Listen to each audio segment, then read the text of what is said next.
ಹೊರನಾಡಿನ ಶ್ರೀ ಅನ್ನಪೂರ್ಣೇಶ್ವರಿ ದೇವಸ್ಥಾನದ ಇತಿಹಾಸ ಮತ್ತು ಮಹತ್ವ ಗೊತ್ತೇ? ಶ್ರೀ ಕ್ಷೇತ್ರ ಹೊರನಾಡಿನ ಅನ್ನಪೂರ್ಣೇಶ್ವರಿ ದೇವಸ್ಥಾನವು ಅನ್ನಪೂರ್ಣೇಶ್ವರಿ ದೇವಿಗೆ ಸಮರ್ಪಿತವಾದ ದೇವಾಲಯವಾಗಿದೆ.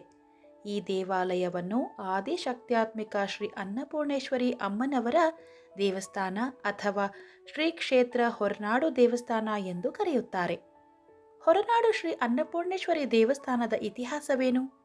ಈ ದೇವಾಲಯದ ಮಹತ್ವ, ವಾಸ್ತುಶಿಲ್ಪ ಮತ್ತು ವಿಶೇಷತೆ ಬಗ್ಗೆ ಈ ವಿಡಿಯೋದಲ್ಲಿ ನೋಡೋಣ. ಕರ್ನಾಟಕದ ಜನಪ್ರಿಯ ದೇವಿ ದೇವಾಲಯಗಳಲ್ಲಿ ಶ್ರೀ ಅನ್ನಪೂರ್ಣೇಶ್ವರಿ ದೇವಿಗೆ ಸಮರ್ಪಿತವಾದ ಶ್ರೀ ಹೊರನಾಡು ದೇವಾಲಯವು ಐತಿಹಾಸಿಕ ಮತ್ತು ಧಾರ್ಮಿಕ ಸ್ಥಳಗಳ ಪಟ್ಟಿಗಳಲ್ಲಿ ಒಂದಾಗಿದೆ.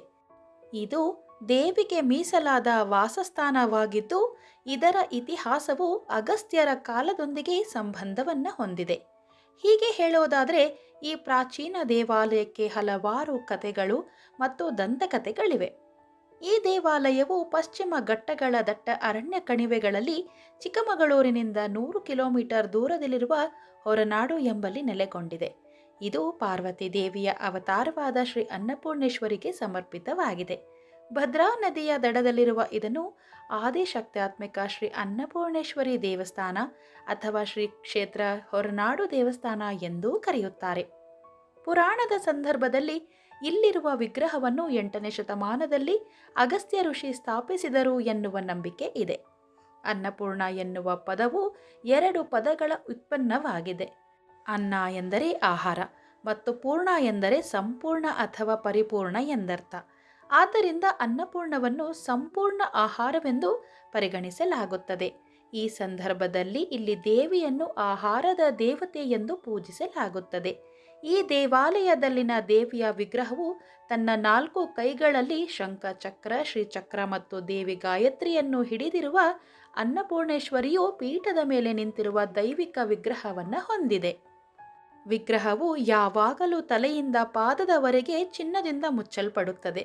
ದೇವಿಯ ಆಶೀರ್ವಾದವನ್ನು ಪಡೆದ ಜನರು ತಮ್ಮ ಜೀವನದಲ್ಲಿ ಎಂದಿಗೂ ಆಹಾರ ಮತ್ತು ಧಾನ್ಯದ ಕೊರತೆಯನ್ನು ಎದುರಿಸಬೇಕಾಗಿಲ್ಲವೆಂದು ಭಕ್ತರು ನಂಬುತ್ತಾರೆ.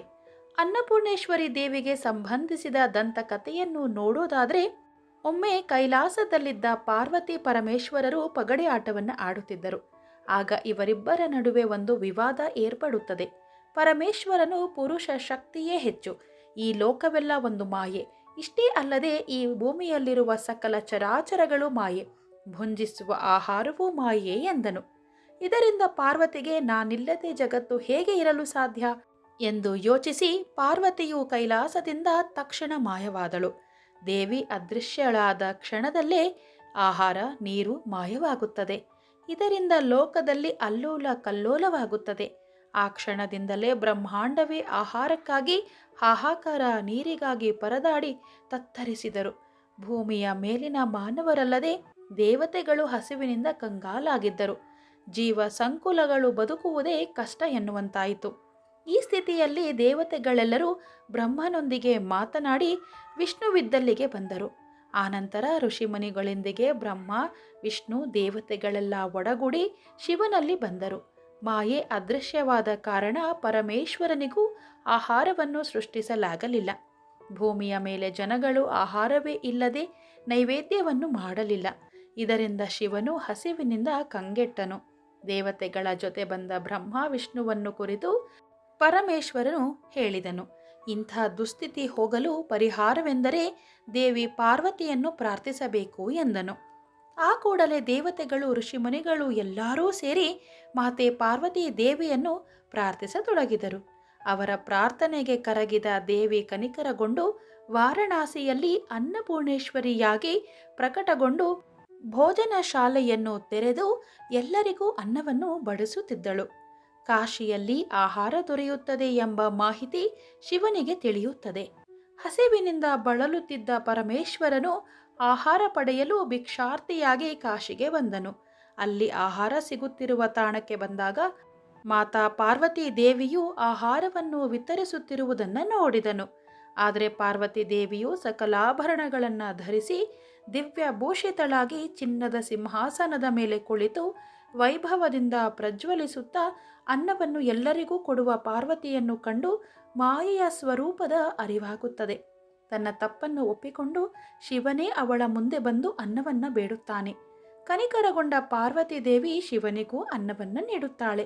ಪರಮೇಶ್ವರನಿಗೆ ಆಹಾರ ದೊರೆಯುತ್ತಿದ್ದಂತೆ ಜಗತ್ತಿನಲ್ಲಿ ಮಾಯವಾಗಿದ್ದ ಆಹಾರ ಪದಾರ್ಥಗಳೆಲ್ಲವೂ ಕಾಣಿಸಿಕೊಳ್ಳುತ್ತದೆ.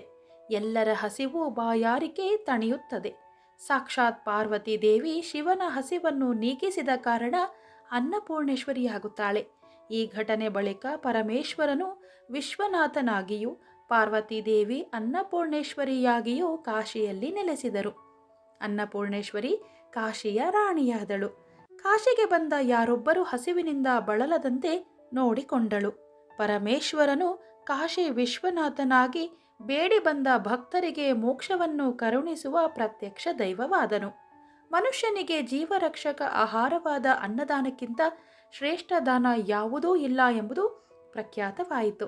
ಅನ್ನಪೂರ್ಣೇಶ್ವರಿ ದೇವಾಲಯಗಳು ಅಪರೂಪ ಎಂದು ಕಂಡುಬಂದರೂ ನಮ್ಮ ಕರ್ನಾಟಕದ ಹೊರನಾಡಿನ ಕ್ಷೇತ್ರದಲ್ಲಿ ಪ್ರಸಿದ್ಧವಾದ ಅನ್ನಪೂರ್ಣೇಶ್ವರಿ ದೇವಾಲಯವಿದೆ. ಈ ದೇವಿಯ ಮೂಲ ನೆಲೆ ಪವಿತ್ರ ಕಾಶಿ ಕ್ಷೇತ್ರದಲ್ಲಿ ನೆಲೆಸಿದ ಪಾರ್ವತಿ ದೇವಿಯೇ ಅನ್ನಪೂರ್ಣೇಶ್ವರಿ ಆಗಿದ್ದಾಳೆ. ಕಾಶಿ ಅಥವಾ ವಾರಣಾಸಿಯು ವಾರಣಾಸಿ ಪುರಪತಿಂ ಭಜ ವಿಶ್ವನಾಥಂ ಮತ್ತು ಕಾಶಿಪುರಾಧೀಶ್ವರಿ ಮಾತಾ ಅನ್ನಪೂರ್ಣೇಶ್ವರಿ ಎಂಬ ಹೆಸರಿನಲ್ಲಿ ಪುಣ್ಯ ಪ್ರಸಿದ್ಧ ಕ್ಷೇತ್ರವಾಗಿದೆ. ಶ್ರೀ ಕ್ಷೇತ್ರ ಹೊರನಾಡಿನ ಅನ್ನಪೂರ್ಣೇಶ್ವರಿ ದೇವಸ್ಥಾನವನ್ನು ಆನುವಂಶಿಕ ಧರ್ಮಕರ್ತರು ಅರ್ಚಕರು ನಿರ್ವಹಿಸುತ್ತಾರೆ ಮತ್ತು ಅವರ ಇತಿಹಾಸವು ಸುಮಾರು 400 ವರ್ಷಗಳ ಹಿಂದಿನದು. ದೇವಾಲಯವನ್ನು ಭಕ್ತರಿಗೆ ಲಭ್ಯವಾಗುವಂತೆ ಉಳಿಸುವ ಜವಾಬ್ದಾರಿಯನ್ನು ಕುಟುಂಬವು ಹೊಂದಿದೆ. ಇಲ್ಲಿನ ಧರ್ಮಕರ್ತರು ದೇವಾಲಯವನ್ನು ಪುನರುಜ್ಜೀವನಗೊಳಿಸುವಲ್ಲಿ ಪ್ರಮುಖ ಪಾತ್ರವನ್ನು ವಹಿಸಿದ್ದಾರೆ ಮತ್ತು ಕೆಲವು ಧಾರ್ಮಿಕ ಆಚರಣೆಗಳನ್ನು ಸಹ ನಡೆಸಿಕೊಂಡು ಬರುತ್ತಿದ್ದಾರೆ. ದೇವಾಲಯದ ವಾಸ್ತುಶಿಲ್ಪದ ಬಗ್ಗೆ ಒಂದಿಷ್ಟು ಹೇಳುವುದಾದರೆ, ಇದು ಸುಂದರವಾದ ಶಿಲ್ಪಕಲೆಗಳಿಂದ ಅಲಂಕರಿಸಲ್ಪಟ್ಟಿದೆ. ದೇವಾಲಯದ ಪ್ರವೇಶ ದ್ವಾರದ ಎಡಭಾಗದಲ್ಲಿ ಮುಖ್ಯ ಮಂಟಪವಿದೆ. ದೇವಾಲಯದ ಛಾವಣಿಗಳ ಮೇಲೆ ಕೆತ್ತನೆಗಳ ಅದ್ಭುತ ನೋಟವನ್ನು ನೋಡಬಹುದು. ಸರ್ವಂ ಶ್ರೀಕೃಷ್ಣಾರ್ಪಣಮಸ್ತು.